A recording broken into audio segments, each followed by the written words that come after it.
नमस्कार मित्रों, मैं हूं जिया चौधरी और मेरे साथ आप मनोविज्ञान की क्लासें देख रहे हैं।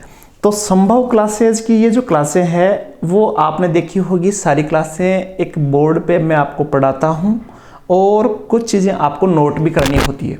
लेकिन आज की जो क्लास है मैं आपसे बिल्कुल उस क्लास में केवल बातचीत हम करेंगे और हम ये टेस्ट भी करेंगे, क्योंकि मनोविज्ञान एक ऐसा सब्जेक्ट है जिसको पढ़ने से ज़्यादा उसको जीने की आवश्यकता होती है।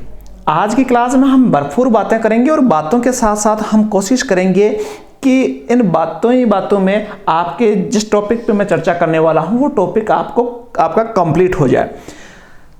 क्योंकि आज का जो टॉपिक है वो है बुद्धि परीक्षणों से, तो आप इसको यूं भी मान सकते हो कि ये आपके लिए एक बुद्धि परीक्षण है। क्योंकि यदि आपकी ये क्लास में जो भी मैं तथ्य या जो भी मैं बातें आपसे शेयर करने वाला हूं, यदि वो बातें आपकी एकदम आपकी मेमोरी में आपको याद हो जाएगी तो वो बुद्धि परीक्षण में आप पास हो। आप समझ चुके हो कि मैं बात करने वाला हूं बुद्धि परीक्षणों की। तो आप सब जानते हो कि बुद्धि वास्तव में एक बहुत बड़ा शब्द है जिसके आधार पर बहुत सारे वैज्ञानिकों ने बुद्धि को मापने के लिए विभिन्न प्रकार के परीक्षणों का निर्माण किया। अब इन परीक्षणों का निर्माण जो किया गया ये एक नवीन प्रक्रिया थी, लेकिन प्राचीन जमाने में भी या तो शरीर की संरचना के आधार पर बुद्धि के बारे में बताया जाता था। भारतीय ग्रंथों में भी इसका जिक्र आता है कि जैसे एक एग्जाम्पल मिलता है कि जिनके दांतों में स्पेस हो, जगह हो, तो वो आदमी कहा जाता था कि मूर्ख होता है। लेकिन ये बातें सत्य है या नहीं है उस पर हम चर्चा नहीं करेंगे। आज मैं बात कर रहा हूं कि जो बुद्धि के परीक्षण, जो नवीन परीक्षण वैज्ञानिक सिद्धांत जो दिए गए वो कैसे दिए गए। इन वैज्ञानिक निष्कर्षों को स्टार्ट करने से पहले एक विद्वान की बात करूंगा। 1772 में एक विद्वान आए थे जिनका नाम था लेवेंटर। इस लेवेंटर ने शारीरिक रचना के आधार पर बुद्धि के बारे में कहा था कि ऐसी संरचना होगी तो व्यक्ति की बुद्धि इतनी होगी, ऐसी संरचना होगी तो बुद्धि इतनी होगी। तो सबसे पहले 1772 में एक विद्वान थे जिनका नाम वापस बता देता हूं मैं, लेवेंटर। और उन लेवेंटर ने बुद्धि परीक्षण किया था किस आधार पर? शारीरिक बनावट के आधार पर। उसके बाद में बहुत सालों तक इस पर ध्यान नहीं दिया गया, लेकिन बुद्धि मापन का सबसे पहले प्रयास किया था केटल ने। केटल ने 1890 में बुद्धि परीक्षण पेश किया था, लेकिन वो भी क्या है, वैज्ञानिक प्रस्तुति नहीं दे पाए। तो सबसे पहला प्रयास बुद्धि परीक्षणों का 1890 में केटल ने किया था और उन्होंने एक पुस्तक भी लिखी थी उससे संबंधित, जिस पुस्तक का नाम था मेंटल टेस्ट एंड मेजरमेंट। उस पुस्तक का नाम था मेंटल टेस्ट एंड मेजरमेंट, पुस्तक लिखी थी केटल ने। और इसी पुस्तक में उन्होंने बुद्धि परीक्षणों की बात कही थी। 1890 के बाद में इस पर और प्रयास किया गया। आपको सबको पता है कि विलियम वुंट नामक विद्वान ने लिप्जिंग में, जो जर्मनी में है, उन्होंने वहां एक प्रयोगशाला स्थापित की थी और उस प्रयोगशाला में उन्होंने बुद्धि पर वैज्ञानिक रिसर्च किया था कि बुद्धि को किस प्रकार मापा जा सकता है। तो वैज्ञानिक आधार प्रस्तुत किया था विलियम वुंट ने। लेकिन सबसे ज्यादा जो महत्वपूर्ण भूमिका निभाई थी वो थे एक फ्रांस के विद्वान बिने। और इन बिने ने ही सबसे पहले बुद्धि परीक्षण मापन का या बुद्धि परीक्षण को व्यवस्थित रूप प्रदान किया था। तो आपको पता है कि अल्फ्रेड बिने जो फ्रांस के थे, उनका जन्म हुआ था 1857 में और उनकी मृत्यु हुई थी 1911 में। अब 1911 में जब मृत्यु हुई थी, उनसे पहले उन्होंने बुद्धि मापन के परीक्षण या बुद्धि मापन के टेस्ट प्रस्तुत किए थे।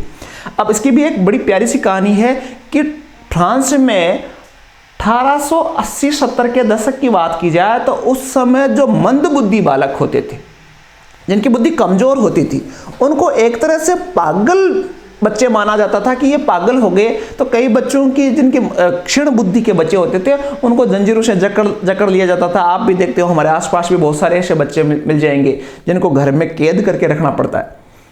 तो फ्रांस की स्थिति ऐसी थी उस समय कि बहुत सारे बच्चों को मंदबुद्धि होने की वजह से जंजीरों में जकड़ा हुआ था, घर में कैद थे। तो अब सरकार ने एक कमेटी बनाई 1890 में, और 1890 में एक कमेटी बनाई जिसमें शिक्षा पर जांच करने से संबंधित थी कि आखिर बच्चे कमजोर क्यों हैं। इस पर जांच करने के लिए 1890 में कमेटी बनाई गई और उस कमेटी के अध्यक्ष बनाए गए अल्फ्रेड बिने को। और अल्फ्रेड बिनेट को ये जिम्मेदारी सौंपी गई कि वास्तव में ये बुद्धि है क्या, किसी बच्चे की बुद्धि या बच्चा इस प्रकार का रिएक्शन क्यों कर रहा है, बच्चे को याद क्यों नहीं हो रहा। तो बुद्धि की जांच के लिए बिनेट को उसका अध्यक्ष, कमेटी का अध्यक्ष बनाया गया और उसके बाद में उन्होंने बहुत सालों तक बुद्धि को मापने के लिए बुद्धि परीक्षण टेस्ट निर्मित करने के लिए प्रयास किए। सबसे पहले उन्होंने 1905 में एक बुद्धि परीक्षण टेस्ट निर्मित किया। याद रखना 1905 में जो अल्फ्रेड बिनेट थे उन्होंने बुद्धि परीक्षण टेस्ट निर्मित किया और इस बुद्धि परीक्षण को 1905 वाला जो था उसको प्रथम बुद्धि परीक्षण कहा जाता है और उनकी सहायता की थी एक व्यक्ति ने जिनका नाम था साइमन। तो इसीलिए जो 1905 में जो मॉडल दिया गया बुद्धि मापने का उसको साइमन बिने मॉडल भी कहा जाता है। 1905 का जो ये परीक्षण था वो बहुत महत्वपूर्ण था और यूं कह सकते हो कि बुद्धि परीक्षण की शुरुआत 1905 से ही हुई। इस बुद्धि परीक्षण में उन्होंने बहुत सारे प्रश्न लिखे थे, बहुत सारे प्रश्न को जोड़ा था। 30 प्रश्न या 30 पदों का इसमें रचना की गई थी और बच्चों से वो 30 प्रश्नों पर चर्चा की जाती थी। 30 प्रश्न पूछे जाते थे और उसके आंसर के आधार पर बच्चों की बुद्धि या आईक्यू टेस्ट की जांच की जाती थी। और ये जो 1905 का जो टेस्ट था वो एक्चुअल में 1905 में जो टेस्ट दिया गया था वो छोटे बच्चों के लिए था जिनकी उम्र लगभग 3 साल से लगभग 16 साल के बीच में जो बच्चे थे उनके लिए उपयुक्त था। और उस बुद्धि परीक्षण में 30 प्रश्नों का संकलन था और 30 प्रश्नों के आधार पर जो मंद बुद्धि बालक थे, इसमें जो रिसर्च हो रहा था वो मंद बुद्धि बालकों में हो रहा था और वो भी बालक कौन से 3 से 16 वर्ष की उम्र के। तो उन्होंने इस परीक्षण के बाद में जो मंद बुद्धि या कमजोर बुद्धि के बालक थे उनको 3 कैटेगरी में बांटा उन्होंने। एक होता है जड़ बुद्धि, एक होता है हीन बुद्धि और एक होता है बिल्कुल भी मूढ़ बुद्धि। तो जड़ बुद्धि, हीन बुद्धि और मूढ़ बुद्धि मंद बुद्धि बालकों की 3 कैटेगरी उसमें बनाई। कब? 1905 में। अब देखो 1905 के बाद में इसमें कुछ और संशोधन किया गया।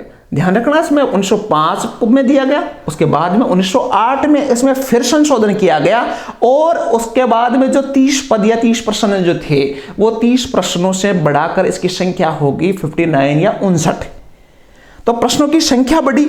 साथ ही इसमें एक और चीज समझ में आई कि देखो आप समझोगे कि एक तो होती है वास्तविक बुद्धि और एक होती है मानसिक बुद्धि। तो जो मानसिक बुद्धि के कारक जो था वो उस पर बात हुई, निकल कर आई 1908 के संशोधन में। 1908 के संशोधन में 2 चीजें चेंजेस हुई। पहली जो 30 प्रश्न थे उन 30 प्रश्नों को बढ़ाकर कितने कर दी गई 59 और दूसरी जो मानसिक कारक की बात थी वो भी इसमें निकल कर सामने है। तो 1908 में इसमें संशोधन हुआ, उसके बाद में 1911 में फिर उसको संशोधित किया गया और अब की बार जो संशोधित किया गया था वो इस आधार पर किया गया था कि जितने भी पहले के परीक्षण थे वो केवल बालकों तक सीमित थे, लेकिन 1911 में जो संशोधन किया गया अब ये परीक्षण किसके लिए हो गया, बालकों के साथ साथ प्रौढ़ों पर भी इस पे परीक्षण किया जा सकता था। तो 1911 में और साथ साथ इससे पहले जो 1905 और 8 की बात मैंने कही थी, 1905 और 8 में केवल मंद बुद्धि बालकों पर ध्यान दिया गया था, लेकिन अब सारे बच्चों के जो ब्रिलियंट है, उच्च बुद्धि के है, उनको भी शामिल किया गया और साथ में मंद बुद्धि बालकों को भी शामिल किया गया। तो इस प्रकार जो बुद्धि सामान्य बच्चे की होती है वो 3 प्रकार की बुद्धि उन्होंने बताई कि एक तो होती है सामान्य बुद्धि, एवरेज बुद्धि वाले बच्चे होते हैं और एक होते हैं श्रेष्ठ बुद्धि वाले और एक होते हैं कमजोर। एक तो मीडियम, एक हाई और एक लो कैटेगरी के बच्चों में उसमें डिवाइड किया गया। अब देखो उसके बाद में 1911 में मैंने वीडियो की शुरुआत में बताया कि जो बिनेट थे उनकी मृत्यु हो गई। 1911 में मृत्यु के बाद में फिर 1916 में एक विद्वान आए थे जिनका नाम था टर्मन, अमेरिका के मनोवैज्ञानिक थे टर्मन। तो उन्होंने इस जो बिनेट साइमन मॉडल था उसमें और बदलाव किया और ये जो टर्मन थे उन्होंने इसको अमेरिकी परिस्थितियों के अनुसार उसमें प्रश्न जोड़े गए। तो जब मैंने पहले बताया था कि 1911 का जो मॉडल था उसमें 59 प्रश्न थे, तो जो टर्मन ने 1916 में जो चेंजेस किया उनमें से जो 59 प्रश्न थे उनमें से 19 प्रश्न काम में लिए गए और कुछ प्रश्न अमेरिकी परिवेश के अनुसार उनमें शामिल किए गए और 1916 का जो मॉडल था उसमें संख्या कर दी गई 90। तो इसमें और संशोधन हुआ। भारत में भी इसके बारे में प्रयोग हुए। भारत में एक मनोवैज्ञानिक प्रयोगशाला है जिसका नाम है, इलाहाबाद में स्थित है इलाहाबाद मनोवैज्ञानिक प्रयोगशाला। उसमें भारतीय परिदृश्य के अनुसार इसमें बदलाव किए गए। तो इस प्रकार जो अल्फ्रेड बिने का जो बुद्धि परीक्षण मॉडल था वो काफी अच्छा मॉडल माना जाता है। अब बात करें इन बुद्धि मॉडलों की, एक और मैं बात बताऊं कि जो बुद्धि के जितने भी मॉडल दिए गए, साइमन का हो चाहे अल्फा बीटा मॉडल हो, बहुत सारे मॉडलों की हम चर्चा करेंगे। तो जो ये मॉडल होते हैं, बुद्धि परीक्षण जो होते हैं, वो दो प्रकार के होते हैं। एक जो मॉडल होता है वो व्यक्तिक बुद्धि परीक्षण कहलाता है, और एक होता है जो सामूहिक बुद्धि परीक्षण का। व्यक्तिक बुद्धि परीक्षण की मैं बात करूं तो व्यक्तिक बुद्धि परीक्षण होता है, उसमें एक एक व्यक्ति का परीक्षण किया जाता है। एक व्यक्ति को सामने बैठाया गया, सवाल पूछे गए, उसका परीक्षण किया गया कि इसकी बुद्धि कैसी है। ऐसे परीक्षणों को बोलते हैं व्यक्तिक परीक्षण। और जब एक साथ बहुत सारे लोगों का परीक्षण हो तो ऐसे परीक्षण को बोलते हैं सामूहिक परीक्षण।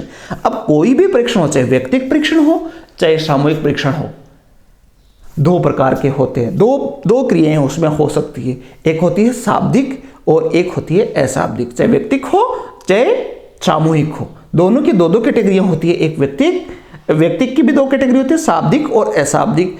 और सामूहिक परीक्षण की भी दो कैटेगरी होती है, एक शाब्दिक और एक अशाब्दिक। शाब्दिक का मतलब जहां शब्दों का यूज किया जाता है, बोला जाता है, पूछा जाता है। जबकि अशाब्दिक परीक्षणों में कोई कार्ड दे दिया जाए, जैसे आपने बड़ा होगा वो एक घुमाने का आता है जिसको क्या बोलते हैं आप, क्यूबॉइड या क्यूबिक बोलते हैं, जिसमें बुद्धि परीक्षण किया जाता है। तो उसमें बोलने की कहीं जरूरत नहीं है। जो बुद्धिमान होता है वो फटाफट उसको एक कलर, एक साइड में एक कलर कर लेता है।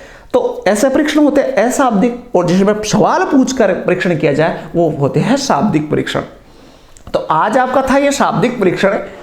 इस वीडियो को बंद करके जब आपका कंप्लीट हो जाए, एक बार वीडियो देखने के बाद में एक बार बड़ा ध्यान से देखने के बाद इसको बंद कर लेना, और आप देखना कि इस वीडियो में आपने कितनी बातें सीखी, और उस बातों को एक पन्ने में लिखकर आप अपनी बुद्धि लब्धि या IQ टेस्ट कर सकते हो।